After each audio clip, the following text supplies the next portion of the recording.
팔자주름은 입가주름은 둘을 똑같이 치료할 수는 없습니다.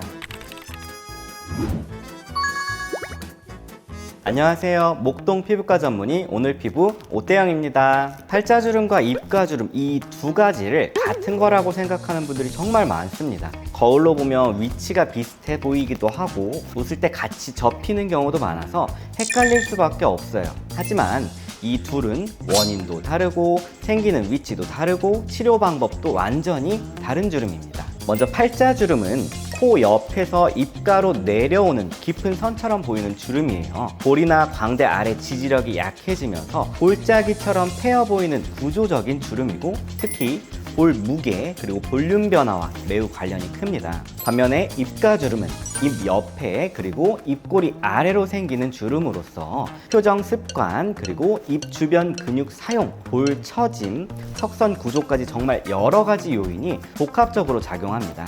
대표적으로 아코디언 주름 그리고 마리오넷 라인이 있죠. 이렇게 생기는 이유가 다르다 보니까 20대인데도 팔자가 깊은 분이 있고 40대인데도 팔자가 거의 없는 경우도 있습니다. 팔자주름은 나이보다 얼굴 구조의 영향을 더 크게 받아요. 그래서 오늘은 팔자주름 그리고 입가주름을 유형별로 확실하게 나누고 각각 어떤 시술이 맞는지 정확하게 설명드릴게요.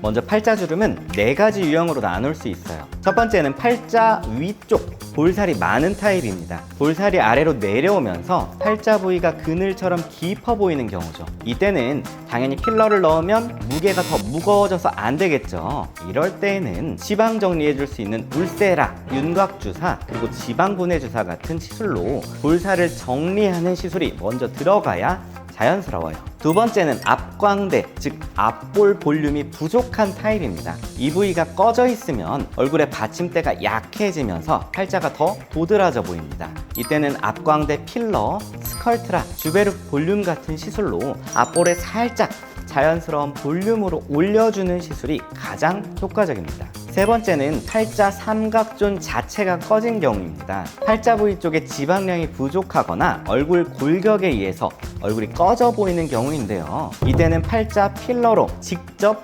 보정해주는 것이 가장 정확한 해결책입니다. 요즘 필러에 대한 인식이 안 좋아지기는 했지만 꼭 필요한 부위에 제대로 사용한다면 아주 좋은 시술입니다. 반드시 시술 전에는 꼼꼼하게 상담받으시고 내 얼굴에 맞춰서 디자인을 잘 해주는 병원 꼭 체크하고 방문하세요. 네 번째는 웃을 때 생기는 칼주름 타입입니다. 표정 때문에 생기는 얇은 선이라서 딱딱한 필러는 잘 맞지 않고 벨로테로 소프트 같은 묽은 필러를 사용하시거나 주베룩 같은 콜라겐 부스터를 사용해서 피부 탄력을 높여주는 게 정말 도움이 되고요. 상황에 따라서는 써마지, 덴서티 같은 고주파 리프팅으로 피부 타이트닝 시켜주면 개선에 도움되실 거예요. 이제 입가주름 볼게요. 입가주름은 팔자와 달리 근육의 처짐, 턱선 구조가 함께 작용해서 생깁니다. 첫 번째는 아코디언 주름입니다. 입 옆에 여러 갈래로 생기는 주름인데 피부 탄력이 떨어져서 생기는 타입이에요.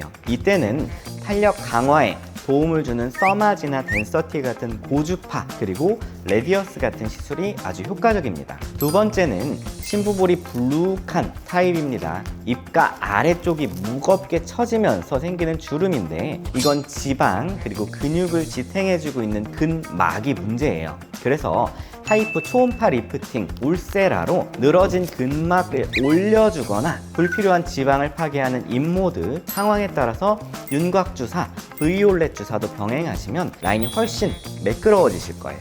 원장님, 근데 울세라, 인모드, 브이올렛 다 시술 후에 다운타임이 심한 시술 같은데 티 안 나게 받을 수 있는 시술은 없을까요?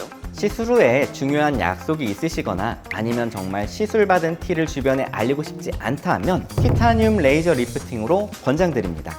3가지 파장의 레이저를 동시에 조사해서 타이트닝은 물론 피부 톤까지 개선되고 다운타임도 없어서 많은 분들이 정말 만족하시는 시술입니다. 세 번째는 마리오넷 부위 볼륨 부족한 경우입니다. 입꼬리 아래가 움푹 패여 있어서 우울해 보이거나 심술꽃처럼 보이는 타입인데요. 이 경우에는 필러 그리고 스컬트라 주베룩 볼륨처럼 비어있는 부분을 채워줄 수 있는 콜라겐 부스터 시술이 가장 효과적이에요. 단 스컬트라나 주베룩 볼륨은 반드시 수화를 잘하고 정품, 정량 사용하는 병원으로 방문하시기를 권유드립니다. 정리하자면 팔자주름은 볼 광대 구조 문제, 입가주름은 근육, 처짐, 그리고 턱선 구조 문제라서 둘을 똑같이 치료할 수는 없습니다. 그래서 정확한 진단 없이 팔자 부위만 콕 집어서 채워버리면 오히려 더 티가 나거나 부자연스러울 수 있어요. 여러분의 얼굴 구조를 아주 세밀하게 그리고 어디가 약한지 무엇이 원인인지 그 부분을 정확하게 보완해주는 게 가장 자연스럽고 그리고 가장 예쁜 결과를 만들어냅니다. 원장님, 그러면 팔자주름이나 입가주름은 예방할 수 있는 방법이 없을까요? 예방할 수 있죠. 생활 습관만 조금만 바꿔도 팔자 그리고 입가주름 어느 정도 예방할 수 있습니다. 홈케어로 관리할 수 있는 꿀팁도 3가지만 정리해서 알려드리겠습니다. 첫 번째로 평소 과하게 웃는 표정이나 입모양 습관을 줄이는 것만으로도 입가주름이 훨씬 덜 생깁니다. 특히 말할 때 입을 과하게 벌리거나 웃을 때 입가를 강하게 끌어올리는 습관이 있는 분들은 주름이 더 빨리 자리 잡을 수 있어요. 두 번째로 세안이나 화장할 때 아래로 쓸어내리는 동작은 얼굴 처짐을 더 빠르게 만들 수 있습니다. 클렌징 할 때나 스킨 바를 때 항상 위로 또는 가볍게 톡톡 눌러주는 방향을 추천드립니다. 마지막으로 수면 습관도 굉장히 중요해요. 옆으로 주무시는 분들 눌리는 쪽 팔자주름이 더 깊어지기 쉽습니다. 가능하다면 정면을 보고 누워서 주무시는 게 양쪽 균형을 유지하는 데도 정말 도움이 됩니다. 결론적으로 팔자주름 그리고 입가주름은 원인이 완전히 다르기 때문에 원인에 맞춰서 꼭 필요한 부분만 자연스럽게 보완하는 게 가장 중요합니다. 오늘 준비한 영상은 여기까지입니다. 더 궁금한 내용이 있으시면 댓글 남겨주시고요. 지금까지 목동 피부과 전문의 오늘 피부 오태영이었습니다. 감사합니다.